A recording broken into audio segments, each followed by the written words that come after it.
Therapist. Cognitive psychotherapy focuses on changing a patient's conscious beliefs. Okay, so this cognitive psychotherapy, I don't know, it's a certain type of psychotherapy, focuses on changing my conscious beliefs. Okay. Focuses on, I don't know if it actually succeeds, but whatever. Thus, cognitive psychotherapy is likely to be more effective at helping patients overcome psychological problems. Okay, it's going to be better than what? Then are forms of psychotherapy that focus on changing unconscious beliefs and desires.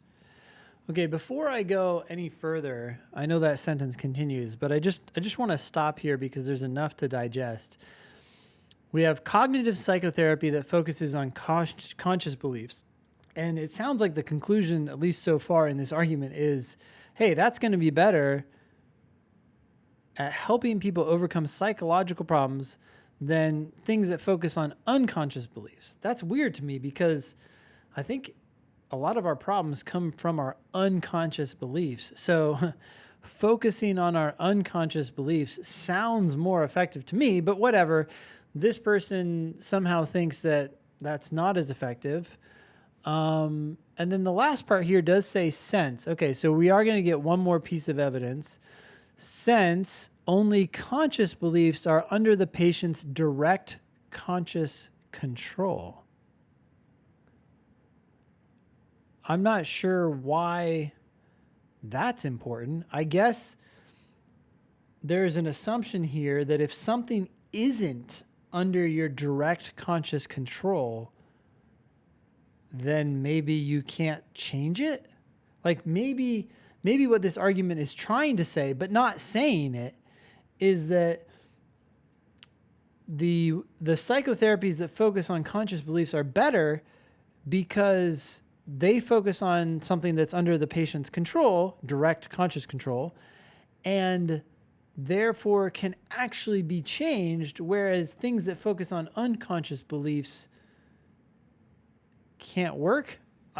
I'm trying to understand this argument. None of that is there, right? You guys see that, right? So this is a bad argument because it's like, why does it need to focus on something that's under the patient's direct conscious control? That's an oddly specific phrase too, because what about, it could be something that's not under their direct conscious control, but still under their control in some way.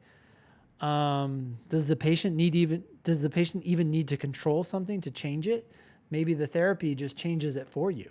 I don't know. This argument sucks, right? It's missing some key pieces to try to get to the conclusion. All right. Which one of the following, if true, would most strengthen the therapist's argument? Okay. I would love an answer that says, if you don't try to change something under the patient's direct conscious control, you're not going to change anything. It would be even greater if the LSAT said, you aren't going to change shit. And then I'd be like, wow, okay, pick that answer. That would be very shocking. But anyways, A, psychological problems are frequently caused by unconscious beliefs. Okay, this sounds like a weakener, right? If this is actually what I said.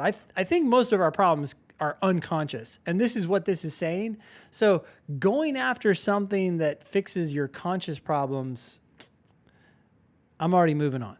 B, it is difficult for any form of psychotherapy to be effective without focusing on mental states that are under the patient's direct conscious control. Okay, it doesn't explain why, but this does address my concern.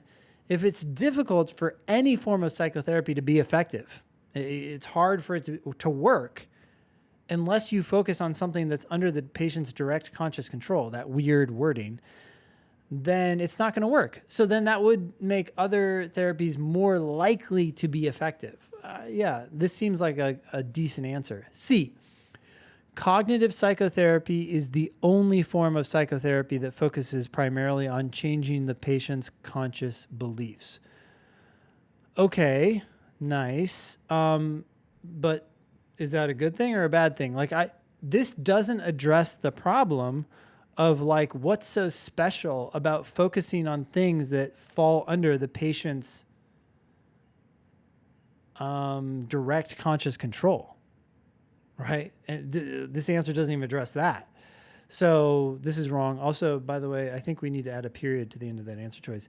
D, no form of psychotherapy that focuses on changing the patient's unconscious beliefs and desires can be effective. Okay, so far, this answer choice is interesting to me, right? I liked B, but this says, look, nothing out there that focuses on changing unconscious beliefs can be effective unless what? Unless it also helps change beliefs that are under the patient's direct conscious control. Do those therapies that focus on changing the patient's unconscious beliefs also change beliefs that are under the patient's direct conscious control?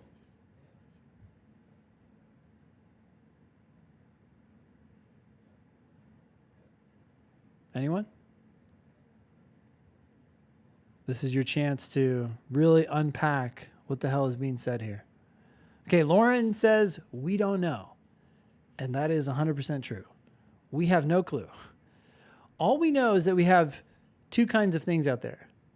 Cognitive psychotherapy, which focuses on conscious beliefs, and then some other stuff that focuses on unconscious beliefs. But the fact that it focuses on changing unconscious beliefs doesn't tell us anything about what it actually does. So it could end up also helping change beliefs that are under the patient's direct conscious control. We have no idea. It could change conscious beliefs. It's just not something that it's apparently focusing on. And therefore, this unless clause could get triggered, and then they may end up being effective. So this answer, unfortunately, tells us nothing because we don't know if that escape clause is going to be triggered. So that's wrong. E, all of a patient's conscious beliefs are under the patient's conscious control. Okay, nice. But other psychological states cannot be controlled effectively without the aid of psychotherapy. Oh, well, you need psychotherapy. But yeah, the question remains, which one? So this is wrong. It doesn't resolve the dispute between the different psychotherapies. The answer is B. Questions. I know a lot of you wanted to go over this one.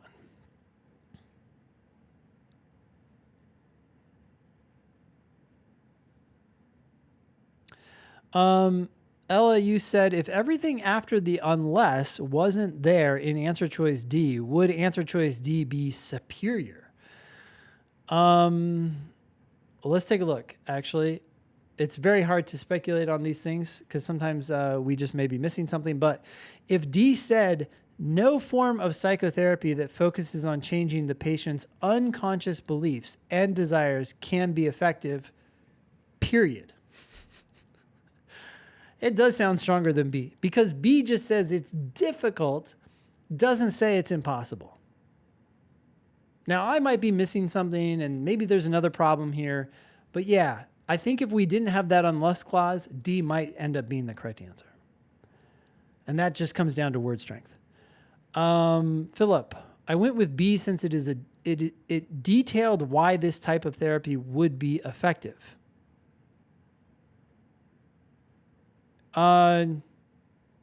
Wait, it actually detailed why other types aren't effective, right? I think, is that what you meant maybe? Radina, question.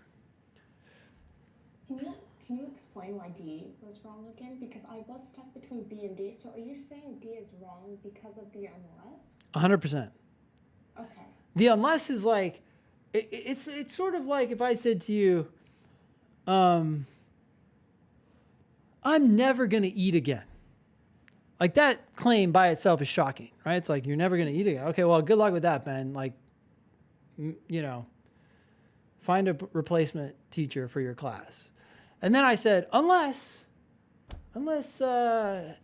it's, you know, unless there's a breeze of like 5 miles an hour.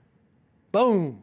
What I just said, like, becomes, it loses its strength because you're saying, okay, well, I guess if it's ever windy outside, you're going to start eating. So you might end up eating all the time, especially depends on where you live. So Okay. that's exactly what happened here. Caitlin, question. So I picked the right answer. I picked B, and I didn't have an issue. But then when you just said that the only problem with D is the unless, I dismissed it because I thought it was too strong because it said no form of psychotherapy that focuses on changing the patient's unconscious beliefs can be effective. But I thought the therapist said that the one changing your conscious beliefs is likely to be more effective, not that the one that changes your unconscious belief can't be effective at all. You're right. The therapist didn't say that the other ones don't work. The only claim here is that the cognitive one is more effective, right?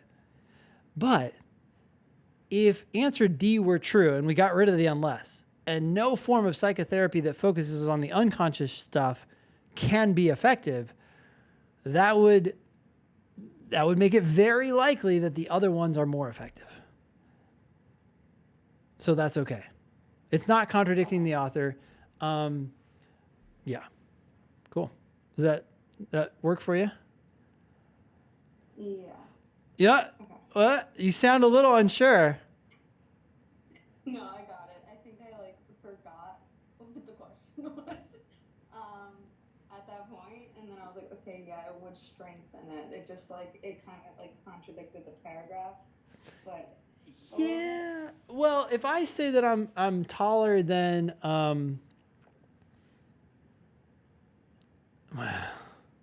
yeah, if I say that I'm faster than somebody who doesn't move at all. That's not an inconsistent claim. If I say I'm faster than someone else, they could be very fast, but they could also just not move at all. And so, yeah, that's possible.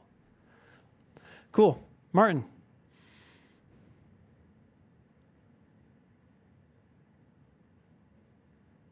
Hey, Ben. I also selected what's it called? Was it B? I think it was Yeah. as well. But my question for you is, um, you bring up the topic about the difficulty, and that opened my eyes a little bit, and I started to question B when you started going over it a little bit because I was thinking to myself, yeah, it could be something could necessarily be difficult. However, that doesn't necessarily mean that it's impossible, right? So 100%. Yep. couldn't I mean I could see how that would be the correct answer because the other answers are terrible, but Yes. like it just made me question it when you were going over that because it could also mean yeah, maybe there is one other form of psychotherapy that could work even though it potentially be difficult. Yeah, you're totally right. And in fact, think about this for B. It says it's difficult for any form of psychotherapy to be effective without focusing on mental states that are under the patient's direct conscious control. In other words, without focusing on conscious beliefs. But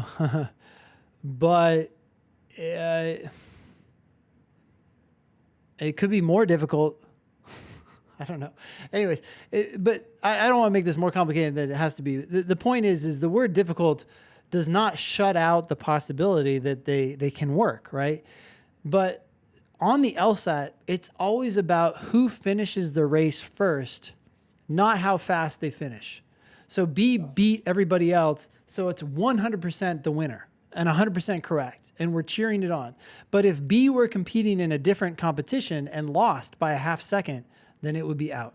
And that's why changing answer choice D is an interesting exercise on some level, because if you get rid of unless, now D wins the race, precisely because of that problem you identified. Exactly. All right, that makes sense. Thanks. Okay.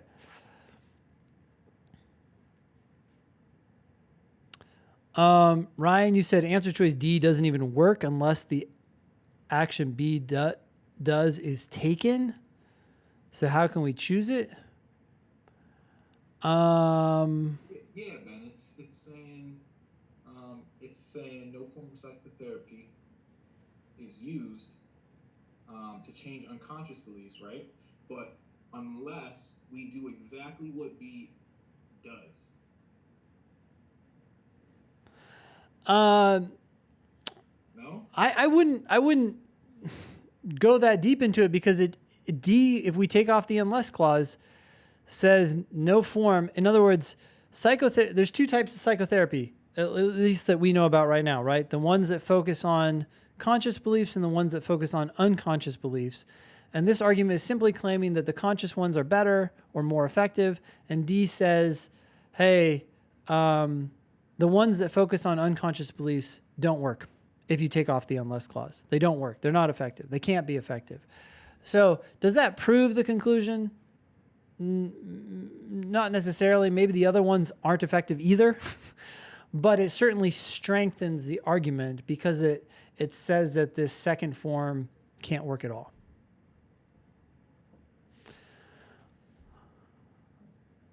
Cool. All right.